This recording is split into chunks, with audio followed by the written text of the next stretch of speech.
Good evening all, and thanks actually Preetha, for having me here. We happy to share my views on how AI could enable cross-disciplinary. So this is what we planned for today. Yeah. So, like my again, it's my industrial view on education 4.0 STEM, AI education, and AI education, and how it would enable cross-disciplinary integration. Right. Now, as your educators, you will be mostly aware of like the industrial revolutions and how it is getting mapped to different kind of like education versions as well. Meaning we have like for industrial revolution one, we have education 1.0 like that. It should be like that, right? We are preparing students to work in industries that should be direct mapping between industrial revolution and education, right? So, at the key points of education 4.0 being students engage in hands-on experimental learning activities, right? So, like emphasis is on learn by doing, right? That is a key word that we should when we deliver any topic to the students, how we can make the students learn by doing things, right? So before delivering anything, right, whether take any subject, right, when you introduce it, you should discuss about why they are learning.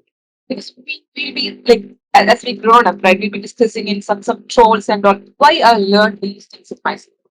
That should not be the way, right? I learned the way it is meant to be. The first thing you should understand is why they are learning and where it is Ma'am, being applied. ma'am, can I just interrupt? Yeah, Yeah, sure. your voice is actually breaking.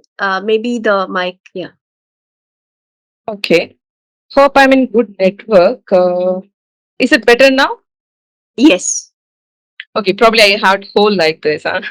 Okay, anyways, yeah. So what I was discussing is that the point of learning by doing, right? And when you introduce a topic, the first question that should be and you should answer to the kids is that why they are learning, right? And where it is applied. The application point of view, where it is applied, why they are learning. If you get answers for those questions, there will be natural enthusiasm for the students to learn the things, right? So the focus is on learning by doing, and of course, as you are like keen on creativity, right? Problem solving, and of course, digital literacy. And in India, I believe, probably I don't know whether it's a direct mapping. We have NEP, right? National Education Policy, probably addressing these kind of points, key points that Education 4.0 has. Okay, so moving on. Yeah, about STEM education. Yeah, so we understand what is STEM education, and I believe that most of the schools are trying their level best, right, to have a interdisciplinary approach in learning, how they can connect to the real world application. That's very important, right? Important. How they can connect the dots between the classroom learning and real world application. Again, emphasis on learning by doing, right? By activities and by projects, how they can learn, they can so that they'll remember the things, they can justify why they are learning, and if they see the things, right? So obviously, right, they'll be more interested, and the clarity, the wholesome idea they will get, right? So that's the whole idea about STEM education. And yeah. And when you discuss about AI, right? In education, there are two ways of AI we can implement, meaning AI education and AI in education, right? So AI in education refers to the leverage of different tools and technologies which the educators can incorporate, right? So it can enhance personalization, data analysis, adaptive content, right? So why we need AI in education is because it will save more time for the educators basically, so that they can invest their quality time, they can focus on the STEM and different other aspect of right learning aspect. Because what I see is my kids is also studying in school, right? So the most of the time of the teachers goes in documentation, lesson planning, like that most of the time, right? So if the tools can replace these kind of activities, or at least they can save some time there, right? The documentation, lesson planning aspect.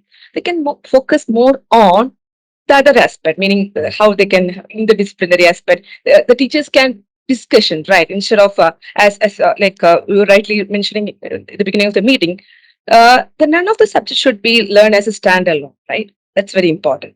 So the teachers of different subjects, right? Those who takes care of different subjects can have discussion and planning probably before starting a particular educational year, right? They can have some planning how effectively they can integrate these different disciplines into the classrooms, right? So they can invest their time, they can focus on different aspects than just documentation, right? If you can just outsource the documentation to these kind of tools, they can save lots of time, right? So I'm just giving you a very snapshot, very high level view of some of the AI tools that you can think of using it. There are different versions. Okay, so these are some of the examples. There are different organizations. There's free ways also there. You can free tools also there. For example, Canva you can use for generating content, right? Chat GPT, yeah, right. Chat GPTs can use it for generating content, right? And for these kind of content generation, you should like how you like use it. For example, if you want to the right content in Chat GPT, you should set the context properly. For example, if you're an eighth grade teacher, okay, so eighth grade, say science teacher, specifically physics. So you should set the context with Chat GPT. You assume that you're interacting with some machine, okay, you're interacting with some expert. Okay, you should set the correct context of it.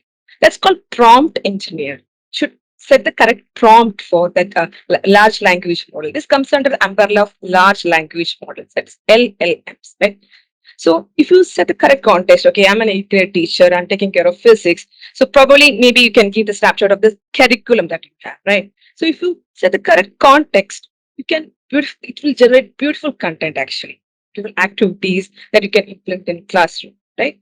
So you're if you so it will generate a lesson plan for you, right? So that you can concentrate on how you could deliver those things, right? Instead of just consuming the time in just finding out the different activities that you can plan for your curriculum, you could plan, you can I mean, divert your time, right? The spending of time to the way you execute it, right? So the execution part, you can spend more time than on preparation, right?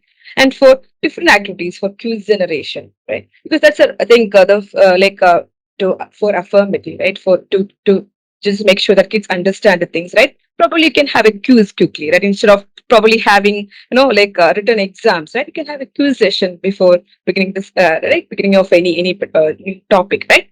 So for generating cues, for grading, for score thing, you can use some tools for that, right?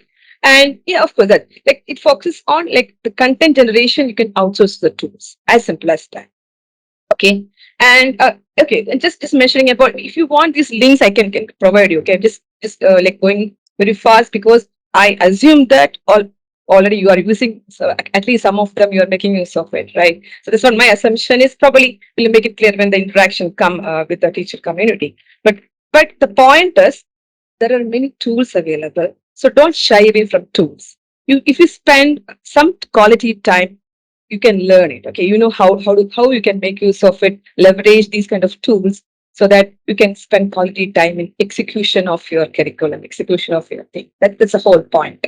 So I'm just giving you some kind of tools that you can think of it. And Copilot, right? So it has got AI generated templates for lesson plan, your activities, right? So you please make use of these tools effectively. Okay, don't shy away from it. You don't it won't take it doesn't require any kind of computer science right knowledge to make use of these tools. Okay, please experiment these tools and don't shy away from using it. Okay, that's the whole point I want to give in this kind of AI tools.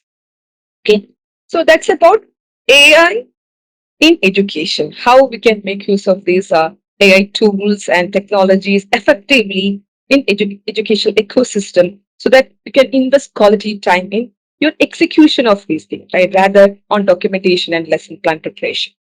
Okay. Now coming to the other part, that is AI education, right? That is learning AI. How we can deliver AI curriculum or AI subject as a subject in your school, right? And of course, it's not a standalone subject. It's not about the AI technology only, right? It bridges, connects different subjects and prepares students for the future, right? So again, it should not be taught as an AI, as I say, maybe probably, I don't know, like the computer science aspect is very little actually in AI, actually, to be honest. Okay, like if you, maybe we'll come to that actually. So programming is needed, so computer science knowledge is needed, but it's more than, right? It's more than that. And how we can integrate different disciplinary while learning or while delivering your AI curriculum. Right. Now, just briefing about what is AI. Again, I assume that you know what is AI and all, but just giving it so that we all in the same line, right? Okay. Now, artificial intelligence is trying to emulate certain aspect of human intelligence, right? Certain aspect. Okay, what are those certain aspects? That linguistic intelligence, language ability, we can understand, can learn, and can, right? We can replay in different languages, right? Linguistic ability and problem solving, that problem solving, reasoning, and learning, because till these days, before this machine learning and AI, the computer programming is designed to give. If you give input, it will process and you give output. If you just think about the basic figure in your computer science textbook, it has got some input and processor output. So that was the model, right? Before machine learning and artificial intelligence. Now it is like you will be giving input and will be giving output, and the logic will be generated by the machine. Right? So the logic, right, the reasoning will be generated by the machine. So that is how it's been changed from the model, right? The model, the programming thing or the machine learning is it's been changed actually. So we have inputs, we have the data, and we know what we want, right? The outputs also we want, and machine will generate the logic, right? So it's called machine learning model. So the model is nothing but they it has got a lot of data. I know what to be generated, right? What to be done, what task to be done, and it will be creating or developing its own logic, right? So it has the ability for problem solving, reasoning, and like human perception, right? So we human being has got senses, right?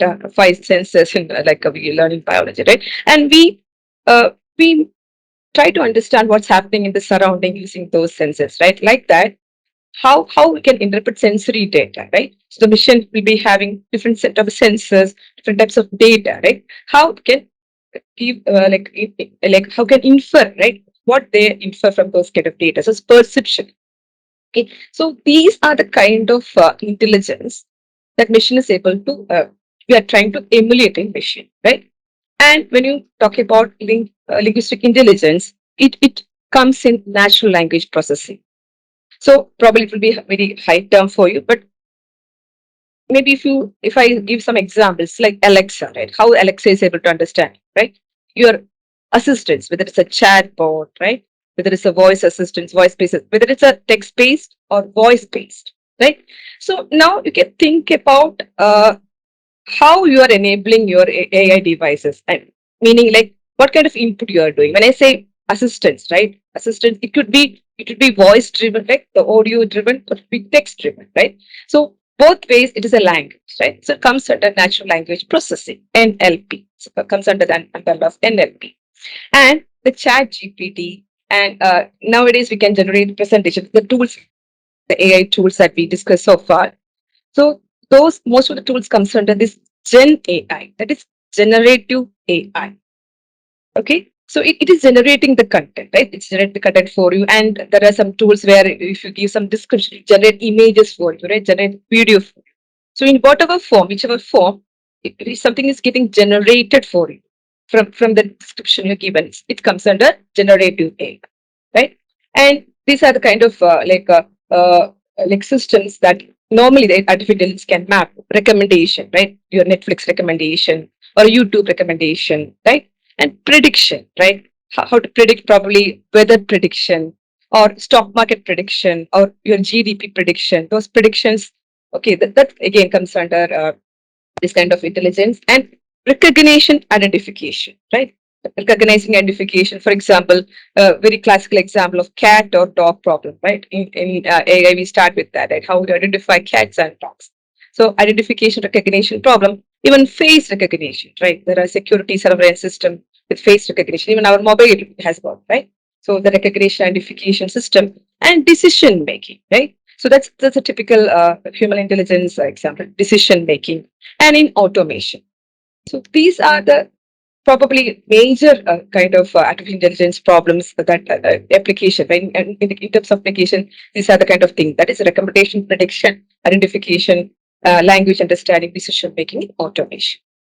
Okay, this is a very snapshot, very high level overview of what is artificial intelligence, right? Now, again, maybe one more level if you keep it down, right? So, what are the kind of problems that generally addressed by machine learning and artificial intelligence? So, these terms, I think the AI teachers or those who take care of computer science subject matter have heard: regression, classification, and clustering. Again, when you say probably for a new right a new like who is very new to this AI and ML will be very confusing, right? What is regression, what is classification, clustering, and if we give examples, it will be more clear, right? So that's the way we should introduce these concepts to the kids also, students also. When we should give an example or the context, right? The context setting is very important, right? So example, regression is nothing but something if you predict that comes under regression, the prediction, future values, right? For example, what is the temperature going to tomorrow? Will it rain, right? Will it rain tomorrow, right? Is it foggy tomorrow? So anything that comes on that we predict, right? The future values or future thing that comes under regression. And classification, right? Whether it is like classifying means it's yes or no, this or that, right? It's like mapping to different classes, right? Will it be cold or hot tomorrow, right? So it's comes under classification. And clustering. Clustering example would be like we are grouping to different, we are grouping a crowd or like a lot of data into different groups. For example, you have say 35 students in a class, probably you can group it to three different learner types, right? So different learner types, or for the customer, maybe on the behavior of different customer groups you can have. So when groups are created from a lot of data, a lot of sample points, then we call it as a cluster. So from the problems that AI ML come, only these three types are there. Either it will be come under regression, that is prediction, classification, that is classifying under right this or that or or like that, and making groups, right? If you take any problem, that if you take any AI ML problem that is addressed by AI ML, it will come under these three categories. Okay. Now, coming to okay, now when you learn AI, right, how your different subject aspects come, different discipline comes, right? For example, science in AI, right? So in science, what we do is we do experiments, right? We do experiments and observation, right? And we reach at some hypothesis.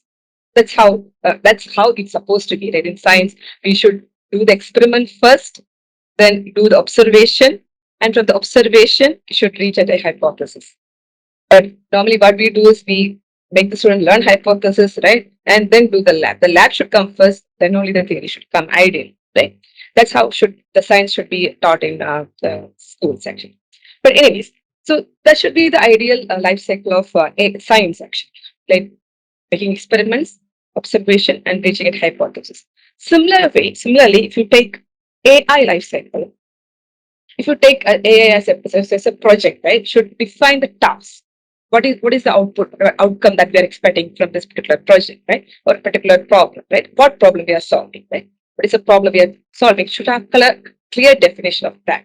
Now, okay, if you identify the problem, right, then you should identify the data that is needed to solve the problem. Okay, so maybe you can think of as I say a problem means it's maybe like this is a function, right? Maybe it's a function, and we are identifying the dependencies of a function, meaning the task will be depending upon there are many attributes, right? Many data, right? So we are identifying collection of data, right? Collection of data which is dependent on other particular tasks. Okay, meaning right like science, we be having right a lot of analysis right before right data collection phase, data preparation phase, right? That is the important phase in AI. You're identifying the kind of data you want to solve that particular problem, collection of it, and preparing your data, and then comes your model, right? The algorithm, the logic, right? The logic and how you solve the problem, right? And it's just a cycle. right? It is testing, evaluation comes, deployment comes. It's a cycle, right? So you'll be evaluating the model, whether you are getting the correct output or not, the accuracy is proper or not. If it is not, you will be again going back to your data collection phase, right? You'll be going like you'll be referring your data. We just rethinking whether I need any different data or not, or more data, or quality of data. Different aspects is there. Okay. So in sum, it's like it's a scientific, like science life cycle, the AI science lesson, all simple. Okay. Now math. Math is the backbone of AI. If you take any algorithm in ML, right, it's basically math. Whether it's when you take the example of regression, when prediction comes, it's like linear regression. That is line fitting, curve fitting, and all, right. So all your algorithms, all your ML algorithms backbone is math. It could be linear algebra, prediction probability, statistics. And when you talk about data and data analysis, right? So your statistics comes over there. That is central tendency, right? How you can, how you can infer from the data, right? Meaning mean, mode, median. Again, in math, we know what is median. Every student knows how to calculate average or a mean. But what does that actually infer to, right? What does that gives me? So if you hold a lot of data, and mean is this much. What is the inference I'm taking, getting from that particular data, right? That is mean as a central tendency, right?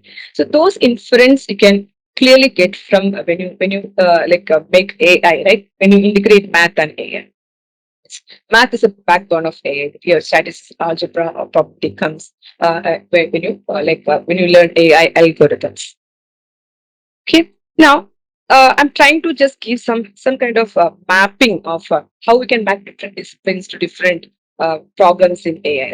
As I discussed, the kind of AI problems is classification. Either should be classification problem, regression comes under prediction thing, and clustering, which groups are different, right? Groups into different groups. Like uh, make making into different groups, right? So those are the fundamental machine learning problems that exist actually. Now, trying to map some of the classification challenges across disciplines. For example, you take, say, botany or science in general, right? So, identifying species of plants, animal based on its characteristics, right? Like if you make a study of that, right?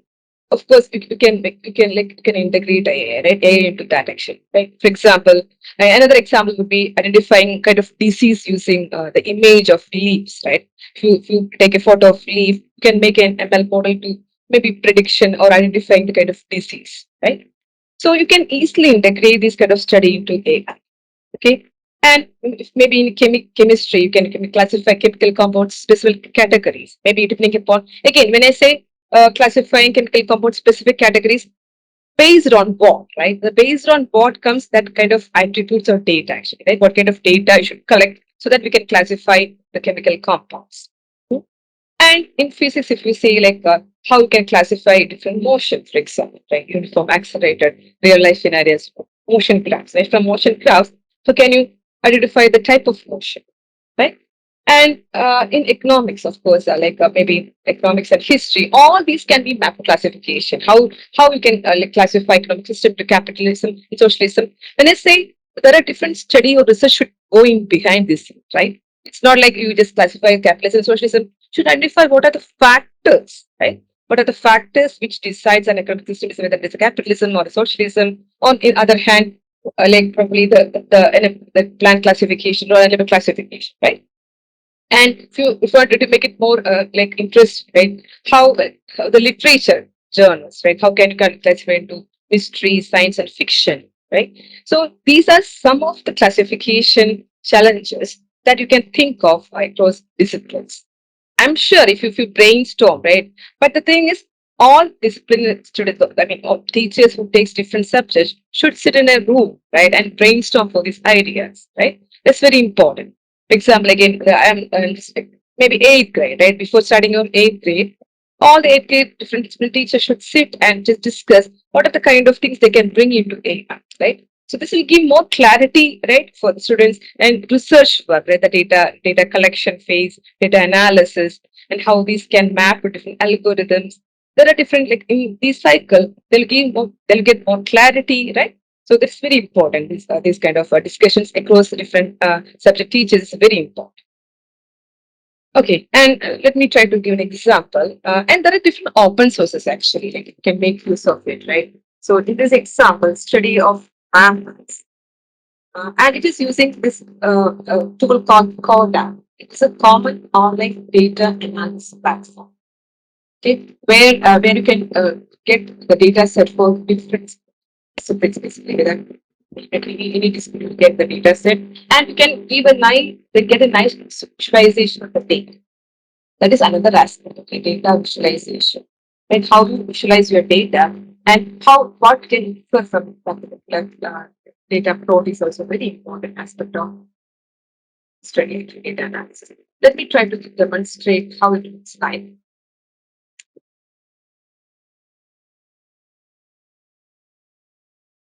Yeah. Right? So this is the study of mammals, right? Example gate. So sample gate is there, and this kind of research work can make the students do. Right? For example, say they're collecting mammals and lifespan, height, mass. Okay, it might not be relevant for your date, but the point is, right? So you can have this kind of research work going behind, and you can have nice visualization of the data, right? And you can they will learn, right, how to interpret for the data, how to infer from these kind of details, right? So you can make use of these kind of free platforms to have like nice visualization of the data, and can make them to understand, right, what are the factors affecting, for example, diet, right, habitat, different aspect of mammals, and how these are related, right? How these are related. Maybe, for example, if you take a plot of this lifespan years, right? How it is affected with some different attributes, right? So dependency of probably where they are living and their lifespan. Example that will be interesting, right? So the like habitat and probably right, maybe the diet and habitat, right? So the different aspect you can map and you can have nice kind of inference from this kind of data. So to Excuse use me, these ma'am. yeah. Your voice is breaking. Okay. So yeah, that's what I like. When I hold this one, it's okay, but when I leave it, Yeah. it's giving you trouble. Yeah. Right? It's yeah. Okay, okay, yeah, fine. So I'll try to hold this all the time. No? Okay. Yeah, so the point is there are different tools available where you can get a data set of these kind of right animals or chemistry, name any subject, any stream will get these kind of data, and you can make them right to understand the dependencies of different things. For example, the height of the mammal or its habitat or its diet, and you can have nice visualization, right? The data visualization, data analysis is very important aspect. It doesn't depend upon where your work will be, meaning in future they will be different domains of work, but wherever the students go, whether it is like as a doctor, right, or there is an economist, all these the data will be is becoming important, right? So probably if you can try to talk to an maybe the degree students who is studying economics, so the data analysis is important part there actually, like the prediction of GDP, right? Economics. And in doctors also, in the diagnosis analysis, a lot of data is being used, right?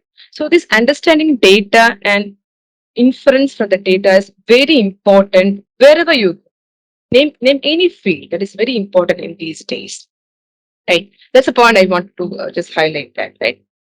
And when you take a chemistry, right, study of periodic table. So instead of probably memorizing them the periodic table and or maybe you can give an activity like this, right?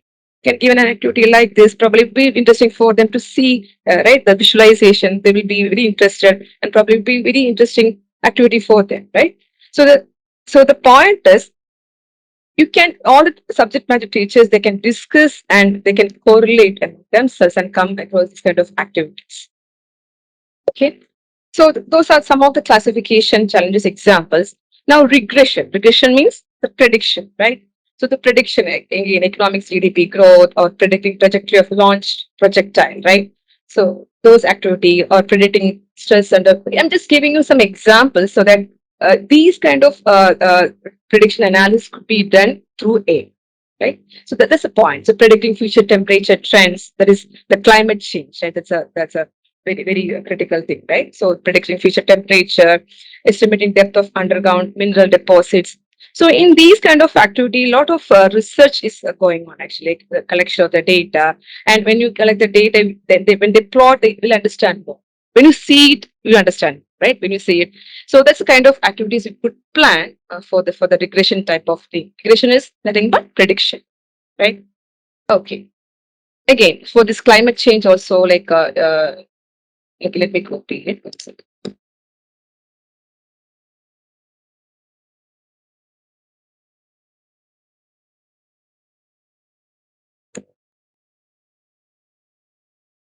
Okay, so the climate change also, like you can visualize, you can plot a graph, something related to that. How we are temperature is like global warming thing, right? So if I run it, you can see how the global warming is across the year, how the temperature is getting increased. Now, not only this, what are factors going behind the scene, right? So those things you can make it as an activity for the students, and again they can come back and plot that actually what are the factors affecting the global temperature, right? So they can collect data, right? They can make tables, right? They can collect the data and make tables, and what are the factors affecting the global temperature, right? So we can make nice graph out of it. So that I mean both aspects, right? The climate change also will be clear, and the data analysis part also will be clear, right? So that's how the learning right cycle should be actually going forward, right? And some of the clustering examples. Okay? So this is what the link. Maybe if I let me click here, I'm just holding my mic both.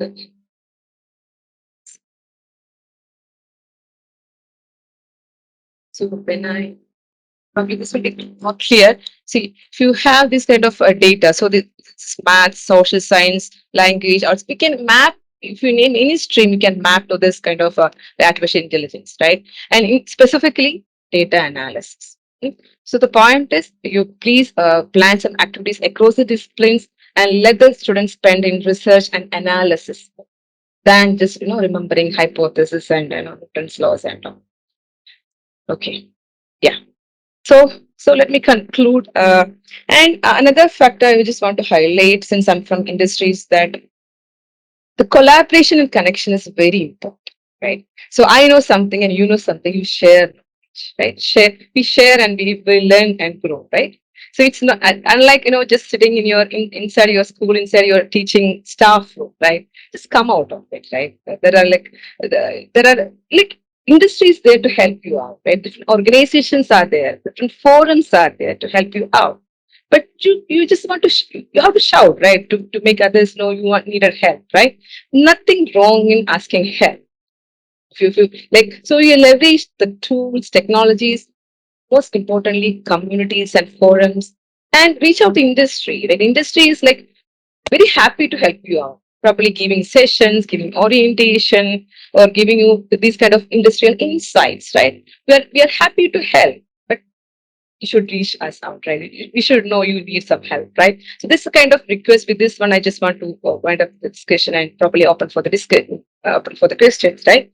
So please come out of your comfort zone and just reach out to different communities and forums and leverage use of different tools and techniques. So thank you. So that's it from me and open for discussion. Thank you.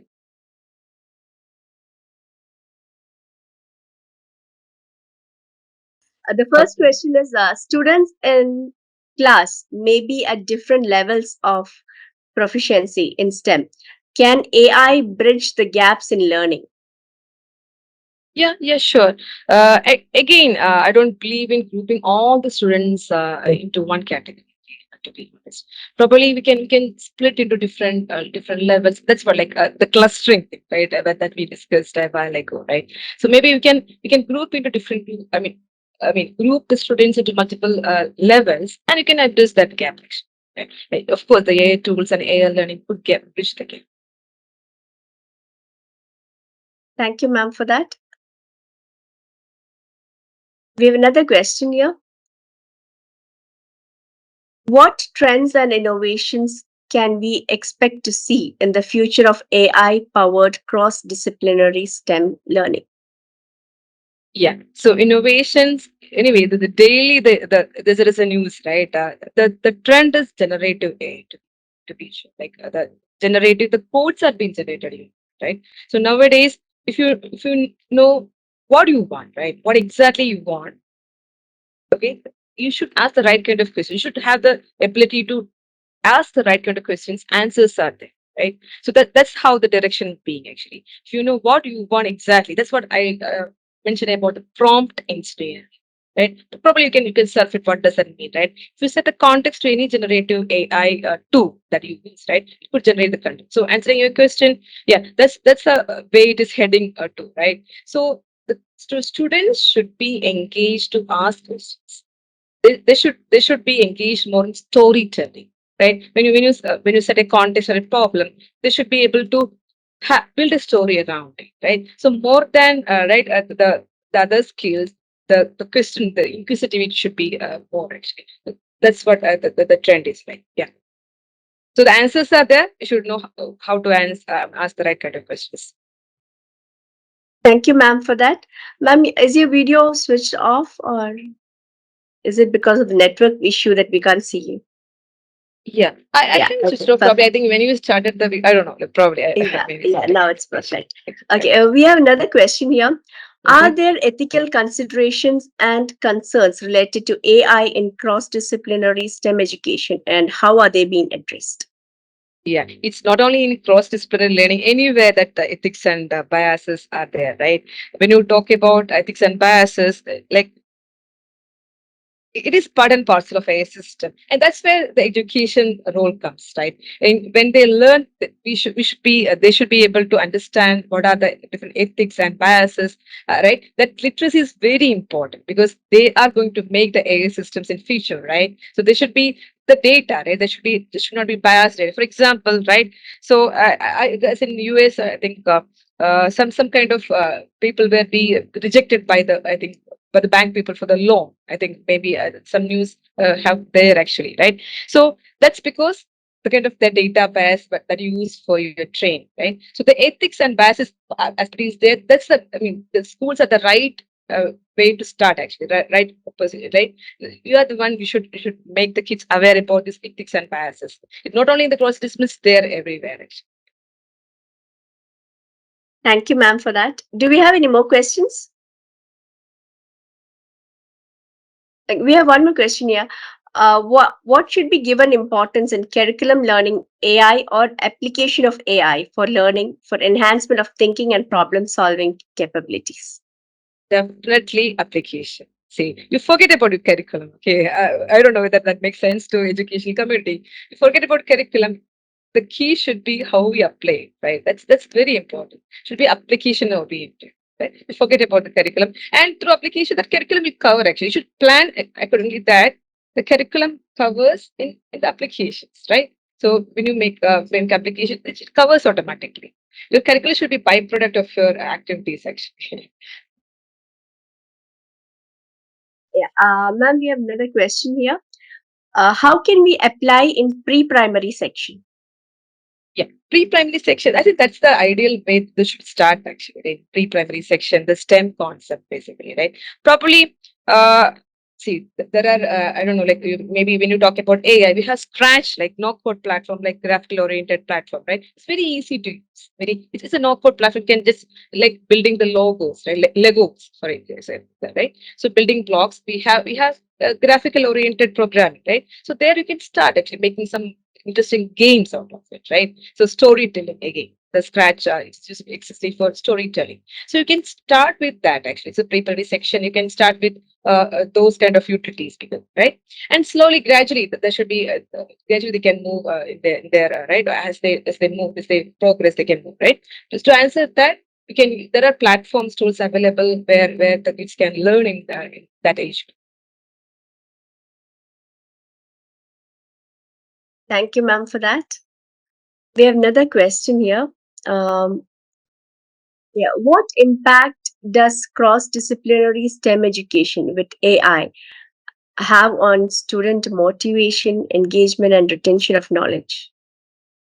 Yeah, I think answer is there in the question itself, right? Yeah, right. So when you, that's what, like when you apply it, right? When you apply it, and again, if you take any application or a real world problem, it's not only the solution of a particular stream, right? If you take any device or any application, the cross-disciplinary aspect is there, right? So it's a nice way. A will be the nice way to bring these multidisciplinary that connecting the dots and connecting of all these disciplines. A will be the ideal way of doing. Thank you, ma'am, for that. Do we have any more questions? Participants can post in the chat box or ask directly. Okay, another question I was just want to give in is that like, are you finding any difficulties, like maybe delivering this curriculum in general? What are the kind of difficulties that you generally face? What are the challenges, right? Challenges you face, and what kind of help you need from right industry or right? That would be I just want to like I'm very curious about that. How it is going this AI space, AI school space, right? Are you comfortable, and do you need any kind of orientation, right? That would be, I'm very curious to know that. And believe me, this AI should not be only the responsibility of a computer science teacher. Okay, like it should not. Right? It is like it should be. It's like it's a group activity kind of thing, right? So like maybe you can help the computer science teacher or whoever is taking care of that AI subject if you have subject like that, right? Then the contribution should be from all disciplines. That's for sure, right? So the math aspect is very strong math aspect. I don't think a pure computer science teacher can deliver AI in the right sense. To be honest. Thank you, ma'am, for that. We have a question here. One problem is teachers and students may be at different levels of AI competency. Will it be a problem for classroom implementation? Okay, so I think the concern is about different levels, right? That's what I believe, right? But when you say it's different levels, so I believe that CBSE or whichever the curriculum that we have, they are given the curriculum for different grades. That's what I believe, right? So probably you can start from there, and that should be the starting point, I think, right? And again, I don't think there is a competency means like so it's all about data, right? It's all about data. So the kind of data only changes, right? For example, for an eighth grader, the kind of data probably maybe the physics we do maybe some the data will be different, right? When you go to the ninth grade, the data will be different, but the process is the same. So meaning this doesn't depend on your AI competency actually, right? So it's more about understanding your data, you're analyzing your data. Thank you, ma'am, for that. Do we have any more questions? Okay, ma'am, we have another question here. Are there any potential drawbacks or limitations to using AI for education, and how can these challenges be addressed?